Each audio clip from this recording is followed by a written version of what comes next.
Okay, so let's talk about when you're going to browse through resumes and contact workers. So I'm going to give you some tips about this, and some of these tips are going to apply also to posting jobs. So the first thing is be specific, but not too specific. So we find people that when they contact workers, they want to tell them everything about their business in the beginning, and they tell them, here are the 14 different tasks you'll be doing, and it scares Filipino workers off, because if they find one of those 14 that they can't do, they think they're unqualified, and they don't want to let you down, so they won't even respond. Another thing to be careful of is I often see employers who make the mistake of saying, they'll send me an email saying, hey John, I'm shortlisting my candidates right now, and I'm narrowing it down to 2 or 3, and that's the wrong approach. Filipinos are super loyal. So if they already have a job and you email them, they're likely to not even respond to you because they already have a job and they're loyal to that employer. So rather than trying to shortlist your candidates first and then contact them, try contacting like 30 workers and seeing who responds to you.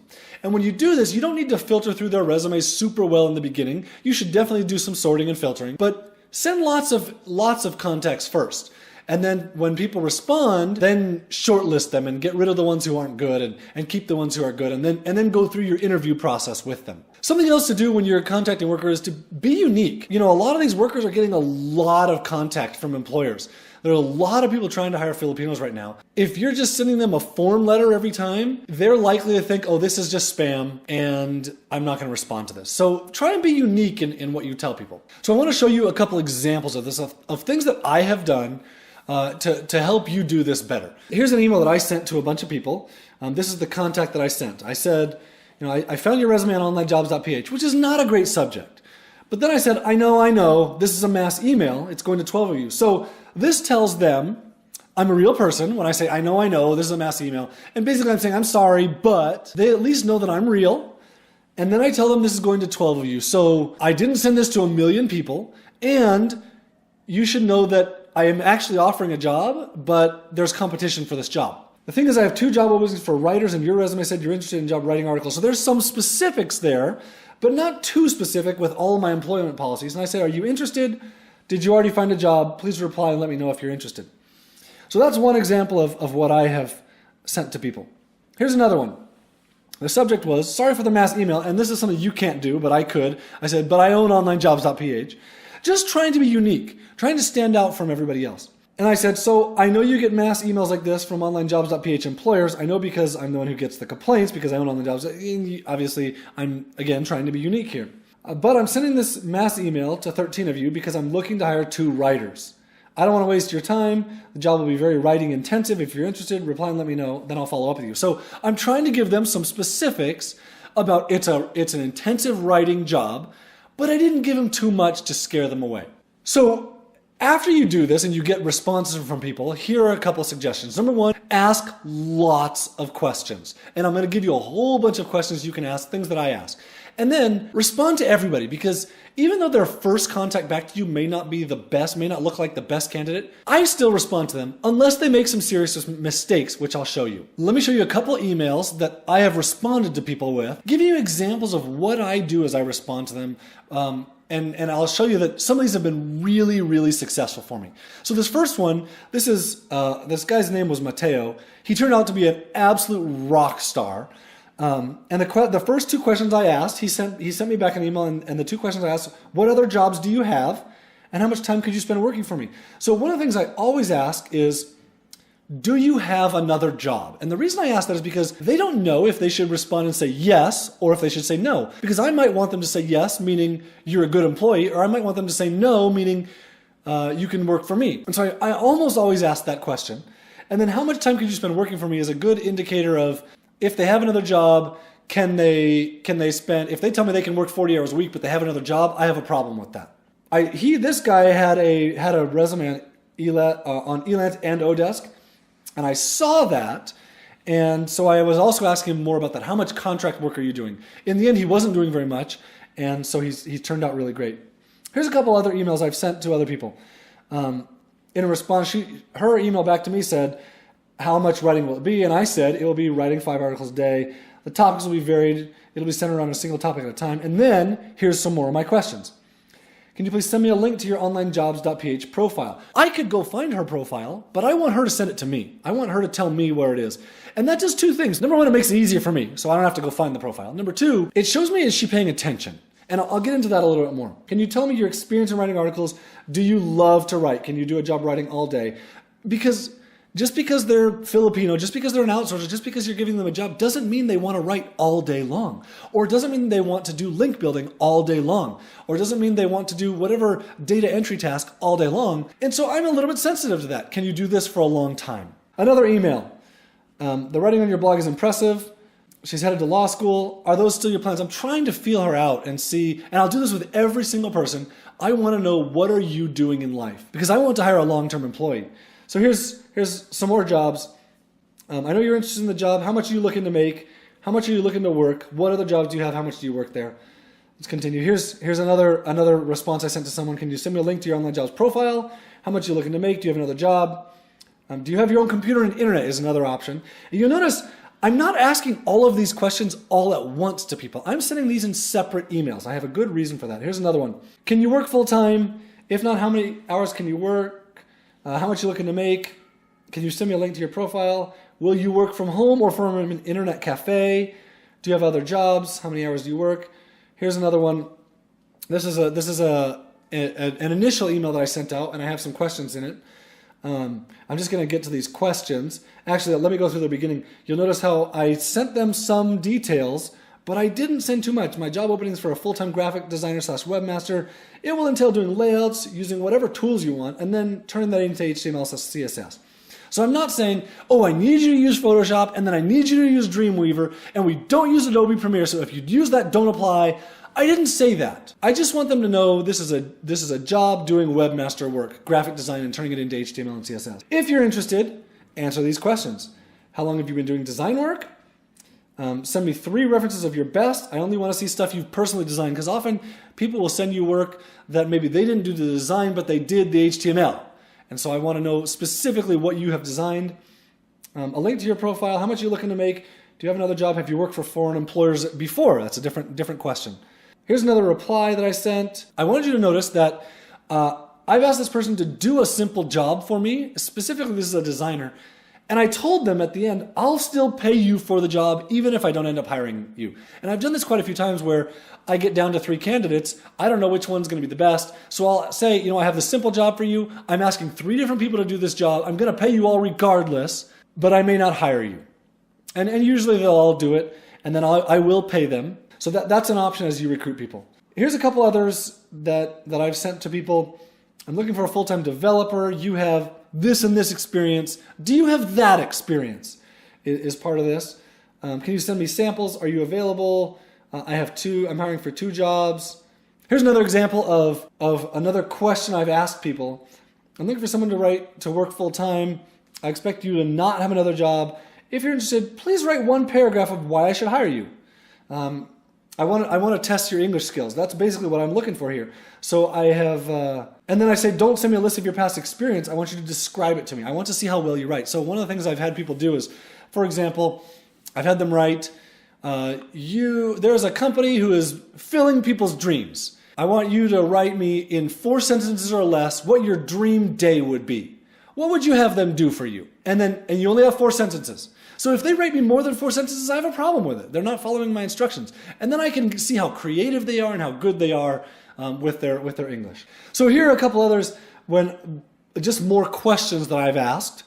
Where are you in the Philippines? How long are the power outages there? Or how are the power outages? Will you be able to work full time? Do you have your own computer? Did you write the last response to me yourself? Did someone else help you with it? And that one I don't remember, but it may have been because I felt something fishy. You should follow your gut instinct here. Otherwise, it may have just been something that I came up with just to see what they would say. When could you start? How fast is your internet connection? Lots of questions here, and there are some really good reasons for it. So here's one more that I wanted you to know this, just so you could understand how Filipinos are. This was his response to me. He said, kindest regards from John, and he says, weird, we have the same name. Filipinos are very into being personal, and he's trying to be personal with me, and if you're very corporate with them, it kind of turns them off. And so if the more friendly you can be, and you'll notice that in a lot of these, I'm pretty friendly with things.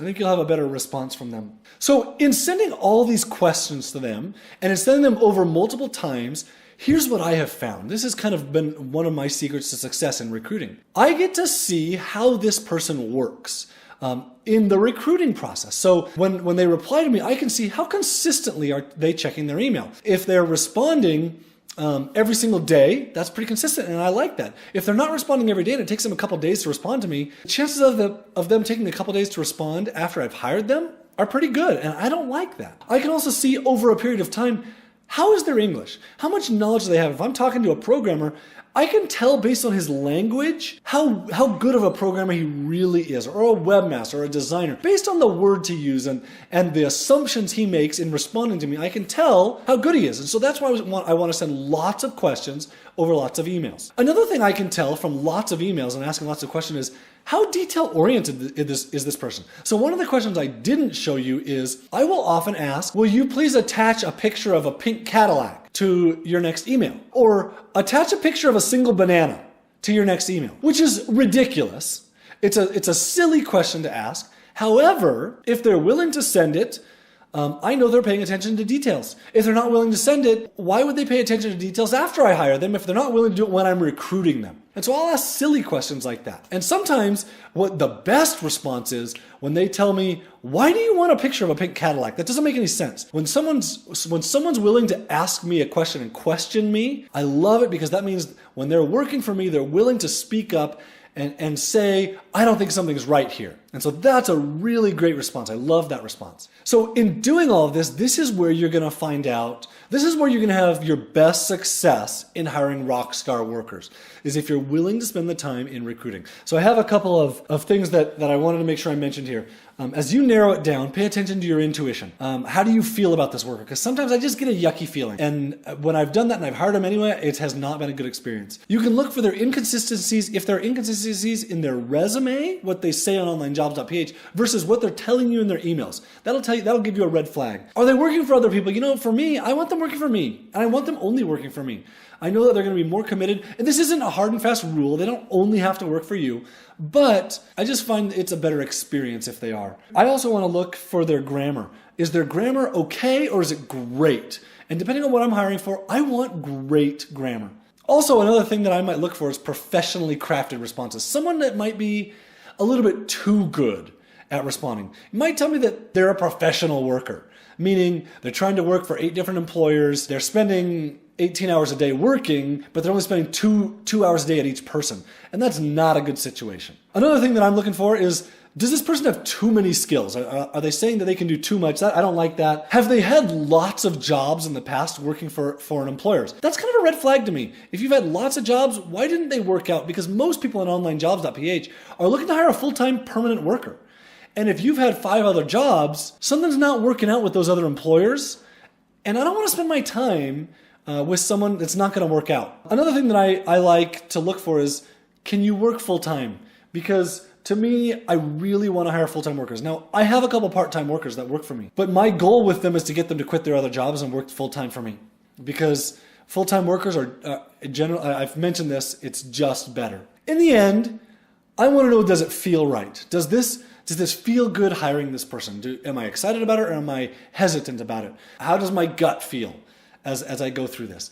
And you'll notice that you'll feel these things as you hire. And if something's wrong, I'm going to spend a lot more time recruiting and maybe back off. Because I've had enough experience where I just hire anyway and it doesn't turn out right. So for a couple minutes, I want to talk about posting a job instead of just contacting workers. Now, a lot of what I've talked about applies to posting a job, because once you get responses from applicants, now you're doing this recruiting process that I've just been through with you.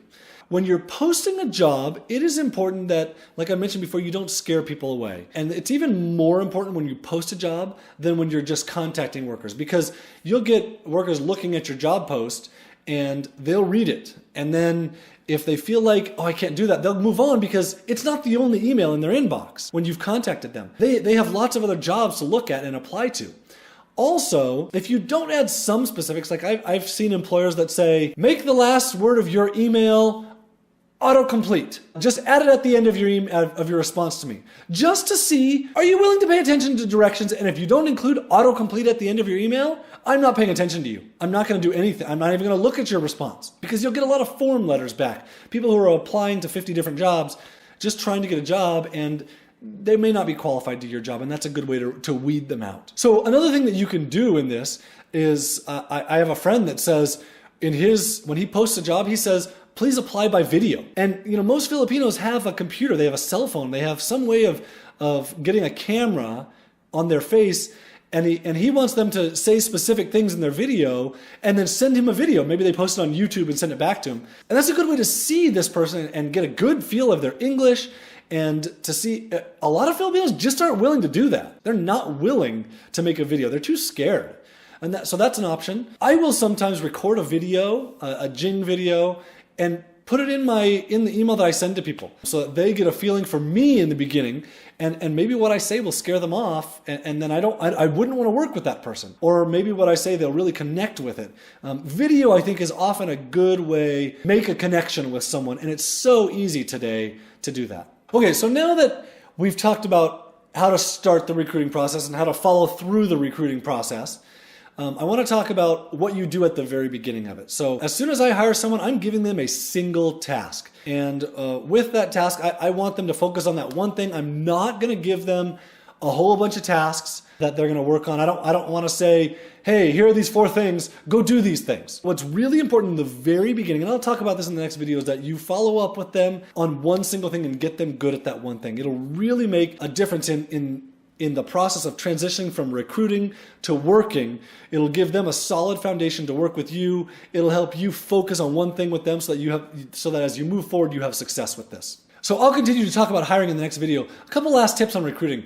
Once you have someone working for you, as you move forward and you're ready to hire someone else, ask them who they know. It's surprising how many people they know. Maybe they won't have someone for you, and you'll need to come back and recruit again, but maybe they will. If they do, I would suggest you go through a similar recruiting process with their worker. They've probably already done it for you, but I suggest you do it again just to establish the same base of communication so you know if they're going to be fast with you, if they're going to pay attention to details.